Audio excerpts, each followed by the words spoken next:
So this morning, I awoke to the delicate sound of thunder. No, not the Roger Waters delicate sound of thunder.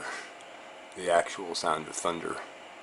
We received about 0.63 inches of rain this morning.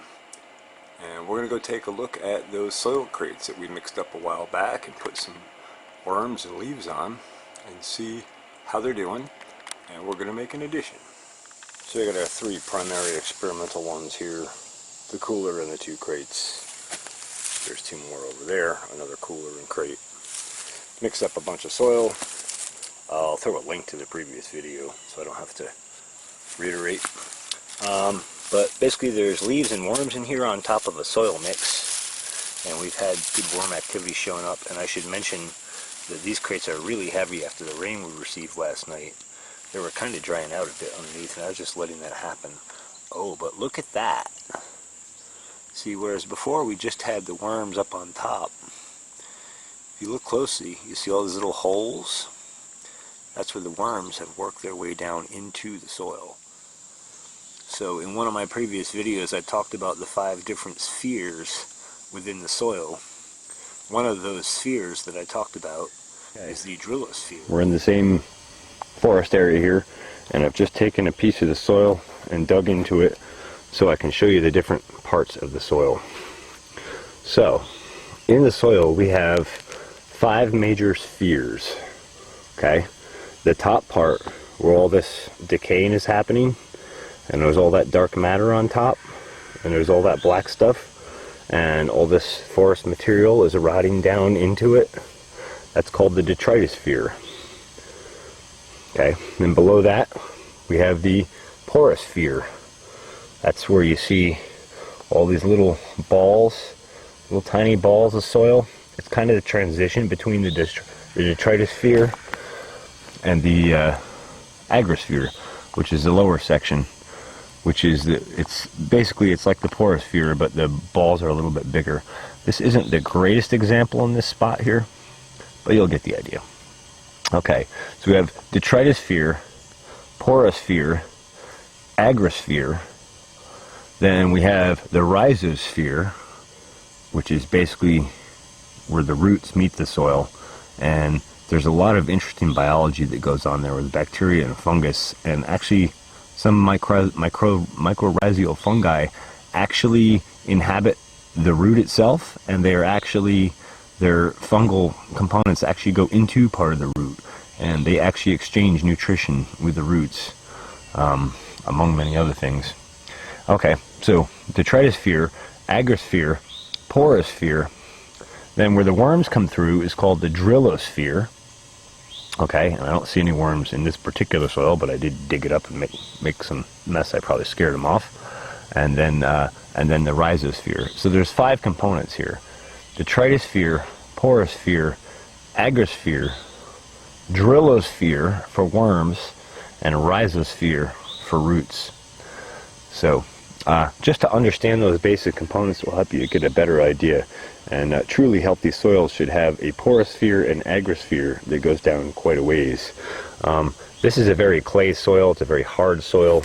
I think you can see that here from my shovel divot where I came through. And so it's a fairly tight soil, and it's not all that deep.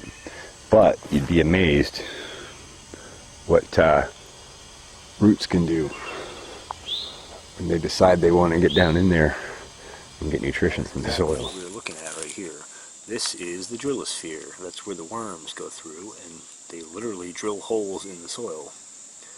This does a lot of things. They go through and they process organic material. The biology that is in a worm is sort of like a cross between the biology of a chicken and a cow. So you get sort of 2 different biological profiles that help digest soil stuff. And they help aerate the soil. And those drill holes also make it easy for plant roots to reach down in, right where there's nutrition and biology. And they also allow for easy exchange of air and water in the soil. So when you get a heavy rainfall in soil that's high in worms and high in organic matter, there's all sorts of little holes. And when that rainfall comes in and floods that soil out, it drives all the gas out of that soil. And then as it drains, it draws fresh gas back in. be it carbon dioxide, nitrogen, oxygen, all those wonderful gases that are in our air. And so if you have appropriate biology paired with this sort of thing, where you have like rhizobacteria, and you can fix nitrogen from the air, now what you have is a complete system where you actually bring nitrogen into the soil without having to add it in a chemical form. So you can see why this would accelerate a lot of different processes all in one. This is just from having worms in the soil and making sure that the soil is covered well enough to keep it moist and damp, and that it has enough organic matter for those worms to thrive. That's just one part of what we're doing. So what we're going to do next, I've been saving some coffee grounds. We're going to add some coffee grounds to this, and we'll see how the worms react to the coffee grounds. I'm just planning to add some to all the crates, but maybe we'll pick one crate and mark it and not add coffee grounds, and we'll compare the difference between the two. Might as well set ourselves up an experiment, even though it'll cost me a gain in soil. I think it's worth doing for this. So here is a bucket of what looks like really nasty coffee grounds, and basically that's just because the coffee grounds are growing mold and fungi and bacteria and all kind of stuff on them, and that's because they're very high in organic material. They're high in trace minerals, especially copper, zinc, calcium, manganese, I believe some boron. They're high in all those trace minerals that we want to see in our soils, in our plants, in our animals, and in ourselves to maintain our immunity and our enzymatic function.